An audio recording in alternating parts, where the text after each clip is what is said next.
નમસ્તે, મારું નામ ડૉક્ટર ફોરમ અરવિંદભાઈ આશોડિયા છે. હું વેટરનરી સર્જન અને રેડિયોલોજિસ્ટ છું.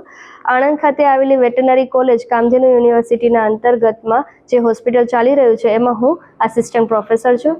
મારી ડ્યુટી છે કે ઓપરેશનમાં આવનારા પેશન્ટો કૂતરા, બિલાડા, ગાય, ભેંસને તપાસવું અને એનો જરૂરી શસ્ત્રક્રિયા કરવી. એ જ રીતે એક દિવસ ઓપીડીમાં એક 3 વર્ષના બિલાડાને લઈને ભાઈ આવ્યા હતા અને એના બિલાડાને તકલીફ હતી કે પેશાબ નહોતું કરતું અને સ્ટૂલ પાસ નહોતું કરતું અને 8 દિવસથી ખાવાનું બંધ કરી દીધું હતું અને ધીરે ધીરે પેટની સાઇઝ વધી રહી હતી.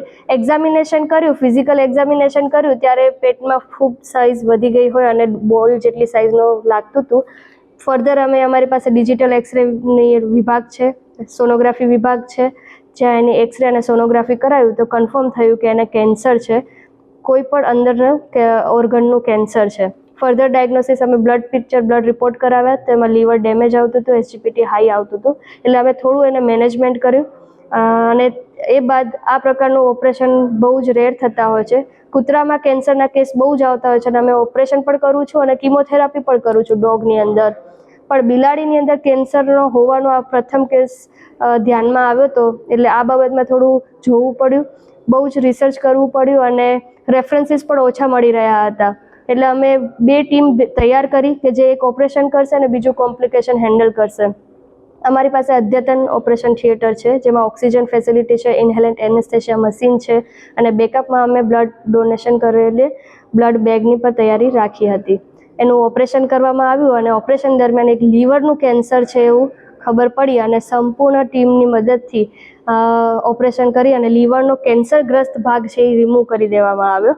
હવે આ ઓપરેશન જટિલ હોય છે એટલા માટે કે એ એનાટોમિકલી ત્યાંથી વાસ્ક્યુલરાઇઝેશન એટલે બ્લડ સપ્લાય વધારે હોય છે, એટલે બહુ જ તકેદારી સાથે આ ઓપરેશન કરવું પડે છે. ઓપરેશન 1 કલાક, 1 સવા કલાક જેવું ચાલ્યું અને 5 કિલોના બિલાડામાંથી અમે 500 ગ્રામ અને 518 ગ્રામની ગાંઠ સફળતાપૂર્વક કાઢી. ઓપરેશન બાદ બિલાડું જેનું નામ મેક્સ છે એ થોડું શોકમાં ગયું હતું. 24 કલાક અંડર ઓબ્ઝર્વેશનમાં રાખ્યું. ત્યારબાદ એને થોડું ખાવાનું પણ ચાલુ કરી દીધું, યુરિન પણ પાસ કર્યું અને સ્ટૂલ પણ પાસ કર્યું. આજે ઓપરેશન બાદ મેક્સ હેલ્ધી છે અને ડિસ્ચાર્જ આપી દીધો છે અને એ હરતું ફરતું અને ફરીથી ખાતું પીતું થઈ ગયું છે. તો મેક્સના પેરેન્ટ્સ છે જે એ પણ ખુશ છે અને અમે અમારા ઇન્સ્ટિટ્યૂટમાં બહુ જ રેર થતી સર્જરી સફળતાપૂર્વક કરી એના માટે અમે અમારી ટીમ અને અમારો સંપૂર્ણ વિભાગ પણ ખુશ છે અને અમે આભારી છીએ કે સરકારશ્રી આવી સુવિધાઓ પાડવા માટે અમને પ્રોપર ફંડ આપી રહી છે કે અમે નજીવા ખર્ચે અમારા હોસ્પિટલમાં આ બધી સારવારો આપીએ છીએ. તો મારા વિભાગના વડાનો, મારા કલીગ્સ ડૉક્ટરોનો, ઓપરેશન ટીમનો અને યુનિવર્સિટીના વાઇસ ચાન્સેલર સાહેબ અને પ્રિન્સિપલ સાહેબનો ખૂબ આભાર કે એમને આ ઓપોર્ચ્યુનિટી અમને પ્રોવાઈડ કરી અને આ ઓપરેશન કર્યું. એવી જ રીતે મેક્સના પેરેન્ટ્સનો પણ આભાર કે એમને અમારા ઉપર વિશ્વાસ રાખ્યો ને મેક્સને અમને ઓપરેટ કરવા માટે પરવાનગી આપી. Thank you. મારું નામ કાજી સુલતાન અહેમદ છે. હું આણંદ જિલ્લાના ભાલજ ગામનો રહેવાસી છું. મારું બિલાડીનું ઓપરેશન આજથી અગાઉ 31 દિવસે મારું બિલાડીનું ઓપરેશન કરવામાં આવ્યું હતું. આજથી 15-20 દિવસ પહેલાં મારી બિલાડીને ખાવામાં અને પ્રોબ્લેમ થતી હતી, ખાવામાં અને સ્ટૂલ પાસ કરવામાં, મતલબ ટોયલેટ કરવામાં તકલીફ થતી હતી. પણ અમે હાથથી ઓબ્ઝર્વ કરતા હતા કે પેટની અંદર એની કશું પ્રોબ્લેમ છે, પણ અમે એવું લાગતું હતું કે પેટની અંદર જે ટોયલેટ નથી થતી એના માટે પેટ એનું કઠણ જેવું થઈ ગયું છે. પછી મને શાંતિ ના મળી એટલા માટે હું આવ્યો આણંદના વેટરનરી હોસ્પિટલની અંદર એને ચેકઅપ કરાવવા માટે. તો અહીંયા આગળ આવીને મેં ડૉક્ટર ફોરમ જોડે મેં કન્સલ્ટ કર્યું, વાતચીત કરી. પછી અમને એક્સરે અને સોનોગ્રાફી કર્યા પછી અમને ખબર પડી કે બિલાડીને અમારી પેટની અંદર લીવર કેન્સરની ગાંઠ છે. તો એના પછી ડૉક્ટરે મને સલાહ આપી કે એની ઓપરેશન કરવાની સલાહ આપી.